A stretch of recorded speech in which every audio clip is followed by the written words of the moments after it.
வணக்கம் மக்களே, அன்புடன் அறிவு இந்த வார நிகழ்ச்சியில் யோசிக்குவா சேனலில் இன்றைக்கி வந்து பார்த்தீங்கன்னா வித்யாசாகரில் மேலாண் நடக்குது. அதை பற்றி தான் நம்ம இன்னைக்கு வீடியோவில் நம்ம பார்க்க போகிறோம்.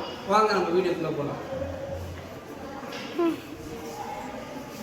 நம்ம பசங்க அங்காடி மேலே வந்து பார்த்தீங்கன்னா சாட்டர்டே சண்டே 2 நாள் வந்து இங்கே நடக்குது. இது எங்கன்னு பார்த்தீங்கன்னா கோட்டூர்புரம் கிண்டியில் அண்ணா லைப்ரரி பக்கத்தில் இருக்கிற வித்யாசாகரில் தான் நடக்குது. இங்கே வந்து பார்த்தீங்கன்னா மாற்றுத்திறனாளிகள் குழந்தைகள் பண்ண 1 வருஷமாக செஞ்ச அந்த ப்ராடக்ட்டை வந்து இங்கே சேல் பண்ணுவாங்க.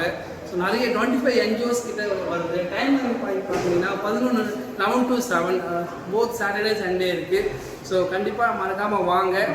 மற்ற டீட்டெயில்ஸ் தகவல் தேவைன்னா இங்கே இருக்கிற இந்த அட்ரஸ் பார்த்து வாங்க. அப்படி இல்லைன்னா டிஸ்கிரிப்ஷனில் இந்த நம்பருக்கு கால் பண்ணுங்க. பசியுடன் வாருங்கள், மகிழ்ச்சியாக வெளியேறுங்கள். எங்கள் சுவைகளால் உங்கள் நாவை மகிழ்விப்போம்.